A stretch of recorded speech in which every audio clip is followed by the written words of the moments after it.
So guys, in this video we are going to discuss a topic called user input. So we have seen previous examples. A is equals to 10, but what if user wants to enter the number what he wants? So if I want to say 100, I cannot simply change the 100 every time in the script. So that will be some time consuming task, right? So what you can do is you can say A is equals to input of. So whenever you uh, define this input function, then the Python interpreter will ask for input, and then it will store in this A.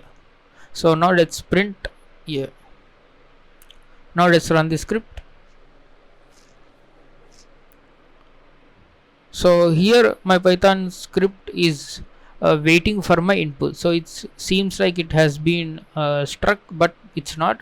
It's waiting for our input. Let's say 55, and if you hit enter, you will display the what you have entered. So because we are storing it in the variable A and we are printing it.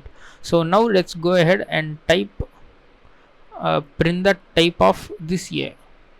So if you hit enter and give some variable number 55, and it will say class string, but we have entered number, right? But because this input function by default it will interpret anything as a string. So if you want to convert this into integer, you need to say int of.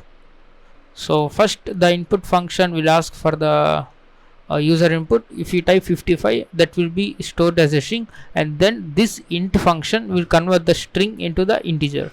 Now if you run this program and then let's say 55, and then you will see class of int. Now you can use this as a number, and you can see this console is waiting for our input. But to me, I have understood because I have seen this input function. But if any other developers cannot understand if they does not see this input function, right? So what we can do is we can specify the text it want to print.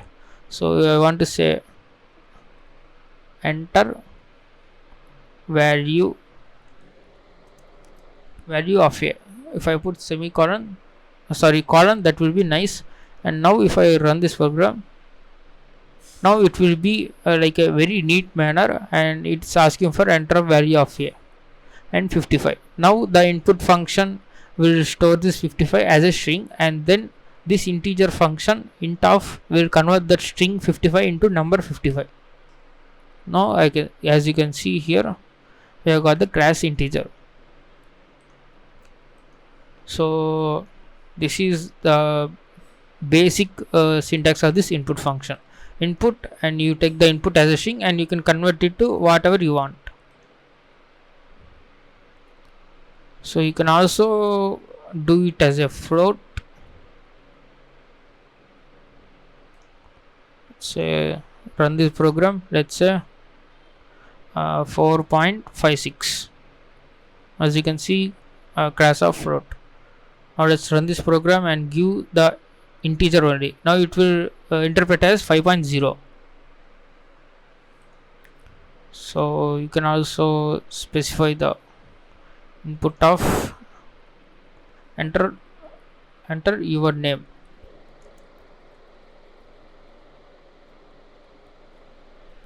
And let me, so one thing I want to show you is the print statement. You can say hi, and you can join the two strings. So this is the string joining, which I have forgot to say in the previous video. So I am going to tell it now. If you enter your name, it will store it in the A variable, and it will print hi plus your name. So let me show you. Let me say Nikhil, and it says hi Nikhil, because we are just joining this two strings. We can join the two strings. Okay, now I want to discuss this joining and multiplication of the strings. And let's go to the previous this one shell. We have still s is equals to Nikhil. What I can do is s plus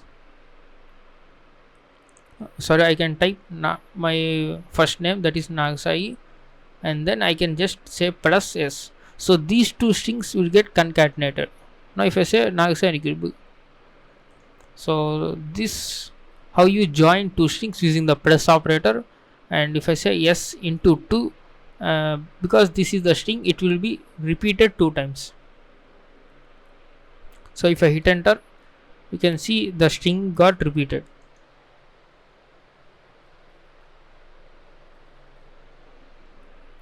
So you can also define another string like first underscore name is equals to Nagsai, and then last underscore name is equals to Nikhil. So if I want to join the first name and the last name, I can simply say first name plus last name. So I will get the Nagsai Nikhil. You can also put the space in between this first name and last name.